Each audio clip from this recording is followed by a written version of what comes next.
Hello guys, welcome back to formula farm 44. ఇక్కడ కనిపిస్తుంది మా షెడ్ కొత్తగా వేసినాం. మొత్తం ఇది 20,000 అట్లా ఖర్చు వచ్చింది దానికి అంతా. ఇక్కడ పొక్కలు వేస్తున్నాం ఎందుకంటే జాలేస్తాం. జాలేస్తే ఇక ముంగిసలు ఏమి ఇట్లా రాకుండా జాలేస్తున్నాం. మొత్తం మంచిగా బావి చుట్టూ మొత్తం కవర్ చేస్తున్నాం. ఏది రాకుండా కోళ్ళు బయట పోగొట్టుగా, మళ్ళీ ఈ ముంగిసలిగిన లోపల రాకుండా ఈ పట్టకుండా అందుకే జాలేస్తున్నాం. మంచిగా ఈడికి వెళ్ళాక 2 జాలేసినాం. అట్లా మంచిగా పెద్దగా ఉన్నాయి జాలు. అయితే అది పొక్కలు తీసినాక ఇక అలా పెట్టి సిమెంట్ పెట్టి అలా వెళ్తాం. ఇది 2వ జాలి. ఇది మొత్తం ఇక అక్కడ పెడతాం మేమంతా. ఇది కడప లెక్క కళాయి పోసినాం మొత్తం.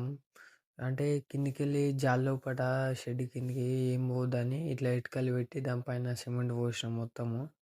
మంచిగా గట్టిగా ఉంది ఫిట్గా. జాలి ఇట్లా కలొద్దని అట్లా పోసినాం. ఇక అది చూడండి ఇట్లా పోసినాము. మంచిగా అట్లా చేస్తే ఏం పోవు అన్నట్టు. ఇవి ఎందుకంటే కట్టలు ఆ పొక్క తీసిన పెడితే ఆ జాలకు కట్టొచ్చు మంచిగా. అందుకే ఆ కట్టలు కొట్టి పెట్టినాం. మొత్తం దొడ్డి చుట్టూ మొత్తం వేసిన. పైన ఎందుకు వేసిన అంటే జాలి ఏది పోకుండా సందు వచ్చింది. అందుకే ఏం పోకుండా జాలి వేసిన పైన అయినా సన్న జాలి.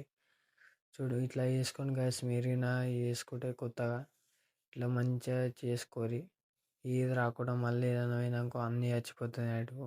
మంచిగా చేసుకోరు షెడ్ మొత్తం. నా లోపల మొత్తం మస్తు పడతాయి. 1000 కోళ్ళు పడతాయి అంతే. ఎవరెవరికి కోళ్ళ షెడ్లు ఉన్నాయో కామెంట్ చేయండి ఫ్రెండ్స్. లైక్ చేయండి, సబ్స్క్రైబ్ చేసుకోండి ఫ్రెండ్స్. ఇక్కడ అనిపిస్తున్న అక్కడికి జాలేసాం ఫ్రెండ్స్. Bye bye.